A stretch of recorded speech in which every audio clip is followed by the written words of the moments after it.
What's up, everybody? It's been a little while. Uh, Last Thursday, I woke up and was getting ready for work, and I just felt a little off. So I ended up calling out and took some COVID tests, and it came back positive. So I've been stuck inside since last Thursday. I've gone outside and stuff, but only really in the past day. I'm still not back at work. With our policy, if I'm still testing positive, I can't go back, and I am still testing positive. So kind of sucks. It's whatever. I'm not like upset about the policy. I totally understand it, but it did suck to be stuck inside and do nothing. Well, I did restart watching Game of Thrones, so I binged a lot of Game of Thrones. Um, but I did pick up some things before Thursday. I got a couple via mail, so yeah, we'll go over those. But first, I want to say and give a big thank you to Steve Carlson. Steve, like last week, a week and a half ago, he gave me a shout out in one of his videos. And if you don't know Steve, Steve's a VC veteran. He's been on here for quite a while. Really great collection, really eclectic, very fun, a lot of funk, a lot of African music, also 80s and rock and all those things. But thank you so much, Steve. I really appreciated that. With shout outs, people don't have to do that for you. And when they do, I think it's super nice. So thank you for that.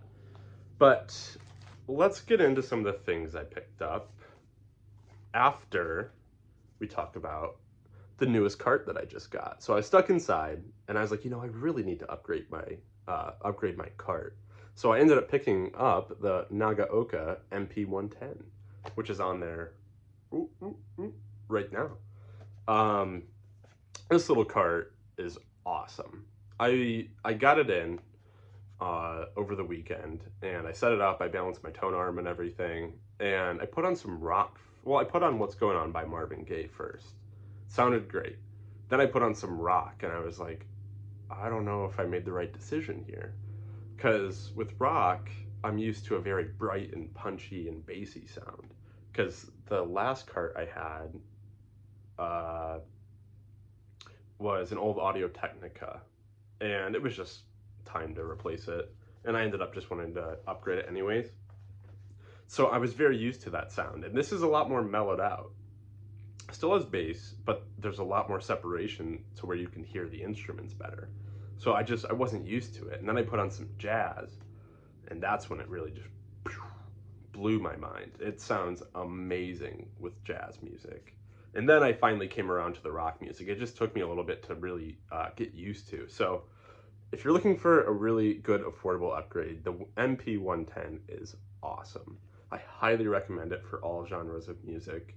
But if you want that bright, punchy sound, maybe pick something else. This is very mellow, a lot more separation, but sounds really great for jazz, like amazing for jazz. But that's my little rant. I really enjoy it. I think it's a great cart. I'm very happy with it.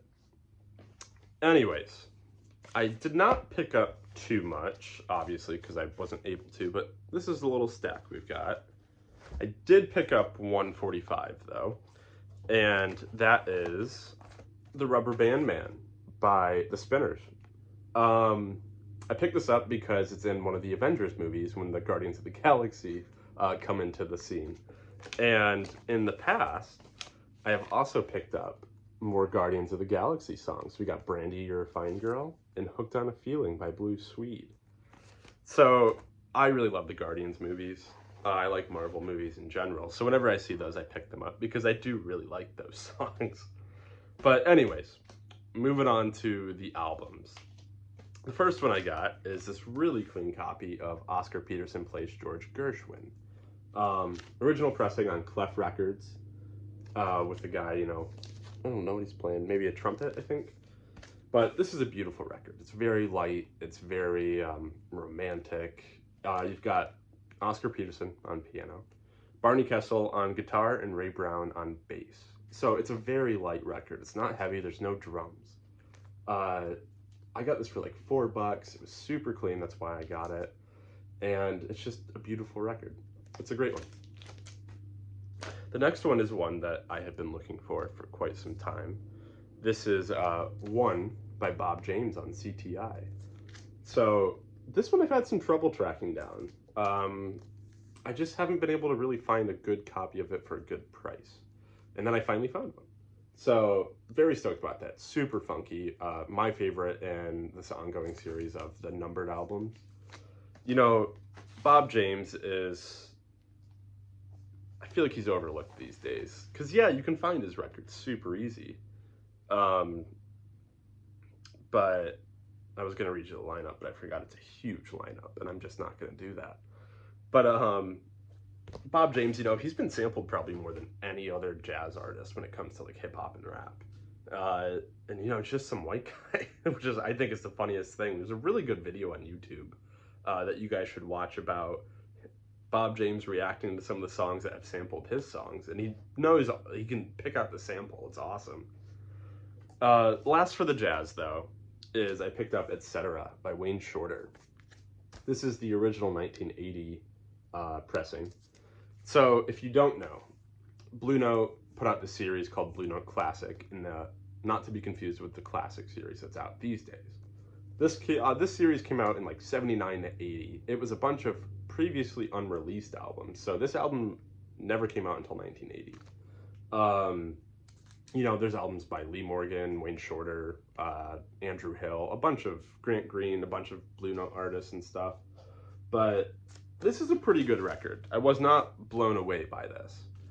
I really enjoy Indian Song, the very last track on here. I think it's a great song. But the rest of the album, I was just like, meh. You've got Wayne Shorter on here, Herbie Hancock, Cecil McBee, and Joe Chambers. I love Cecil McBee. I think he's a phenomenal bass player. And I try to pick up things with him on it whenever I see them, because I love his bass playing so much. But yeah, Etc. They did a tone poet of this like a year ago, the different cover and everything. Because thank God, I hate these covers. I think they're so disgusting. It's just, it's very indicative of the time it came out, but regardless, I hate them. Good record. If you see an original, they're starting to go up in price. If you see it for 20 bucks, I would pick it up. I think the median on this right now is like 30, 35. Kind of crazy that they're starting to go up, to be honest. But moving on to some rock, we've got, the next couple are a couple classics. This one I'd been looking for a long time as well. This is Leonard Skinner's first album, but this is a Sounds of the South pressing. So if you don't know, Sounds of the South was, I think that they created it to put out these Leonard Skinner albums. Al Kooper did. And so those ones are a little bit tougher to find than the regular MCA pressings, who Sounds of the South was distributed through. So I finally found one at a very good price too. I think I paid like 11 or 12 bucks for this. The jacket is meh. It's okay. It's kind of got like a warp here and some just shelf damage, but the record plays really great. This is one of the greatest debuts of all time in any genre. I mean, you've got Tuesday's Gone, Freebird, Gimme 3 Steps, Simple Man. I mean, just hits on this. Like, it's pretty incredible and impressive how good the material is for a debut record here. I know that these guys practiced all the time. If you haven't seen the Netflix documentary, you should. It's actually really, really good. It's a lot better than I expected it to be quite honest. But phenomenal record. I still need a Sounds of the South pressing of Second Helping. I would still really like that. I love the song Call Me the Breeze, so still on the lookout for that. But it's a great record. I think every collection should have it if you like rock. The next one is one that I had been keeping my eye out for. And it's really hard to find this one clean, in my opinion, and that is Trace Ombres. This is an original 73 London pressing. Look how clean that is. I mean, dang, it's got a little bit of wear up there, but like, that green pops, and I love this cover too. But record is super, super clean. Another classic. I mean, it's ZZ Top, and my favorite album of theirs. You've got Jesus Just Left Chicago, LaGrange, Chic, which is my favorite ZZ Top song, Beer Drinkers and Hellraisers, I love that song, Master of Sparks, Hot Blue and Righteous, bunch of great, just bluesy, just heavy bluesy drenched songs on here. This is a great record. Again, it's another one. If you see it for a good price, grab it, because I have seen these starting to go up in price as well. It's a sought after album. A lot of people want it. But great record. Very happy to have this back in my collection. The next one is one that I did a trade for on Instagram with Aaron over at n.s.u.records, NSU Records. Aaron's a great guy. Him and I talk pretty frequently. And I traded him my UK pressing of Lady Soul by Aretha Franklin for this. This is, hopefully I get this right, I believe it's pronounced Ofege. This is a Nigerian band. Then this is a Nigerian psychedelic, kind of funky record. And this is the original Nigerian pressing on EMI, so that's super cool. But if you know African pressings, they came on, I always think this is pretty funny because it's to be expected. It came on this really flimsy paper. Like, this is literal paper for the jacket. It's super thin, so they're always destroyed. And this one's no different. I mean, this one is destroyed, but it's there and it's together. I mean, I can't be too upset about that. The record itself, it has that, you know, classic African popping and scratching to it, whatever you want to call it. But it plays a lot better than I expected it to. I mean, for an original Nigerian pressing, it might look a little rough, but it plays pretty dang good. Especially the second side. Second side played really, really well for me. This is a phenomenal record, by the way. This is called Try and Love. I haven't even talked about the music, but this is a phenomenal record. If you have not heard this record and you like psychedelic music and like guitar-based music, you need to check this out. I believe it's on streaming. Try and Love is a great record. This band is great.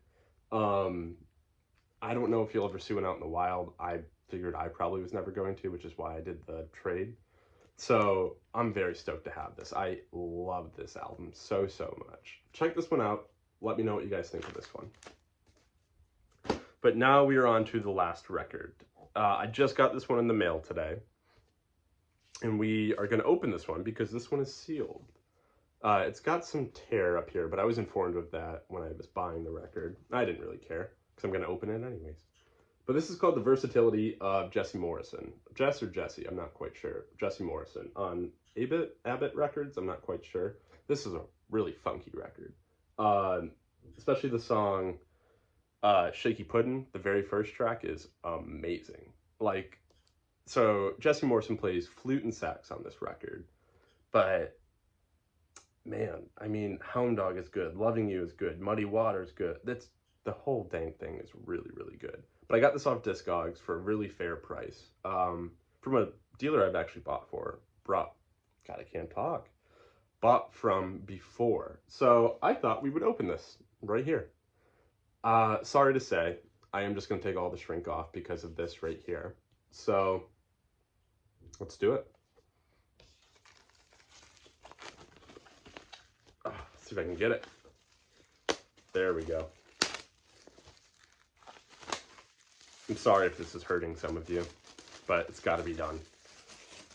There we go. This is now an open copy. Let's take a look at the record. Original inner sleeve. So that's pretty cool. And then, I mean, it looks beautiful. That's the label on there. Really cool label. But I think this came out 74, 75, somewhere in there. And it's just a really great record. It's really funky. It's one I've had on my want list for quite a while, but, you know, since I got stuck inside, I just decided to make it. I made an offer on this one, and the people accepted it. So, why not? But that's all I got for you guys. Hopefully that didn't hurt you too much opening this up. But if you don't know this record, check it out. Very funky. Got some great guitar playing on it. I wish there was more of the soloing aspect on the guitars. But check this one out. It's a great record. It's a little more on the obscure side, but really lovely. Hope everybody is doing okay, though. I hope nobody's getting COVID like me. But I hope you guys are doing good. I've got stuff coming in the mail, so my next video, it's mostly going to be jazz, probably. But I've got some really, really cool things coming in the mail. I'll see you guys later then. Thanks again, Steve, for the shout out, too. Take it easy, everybody.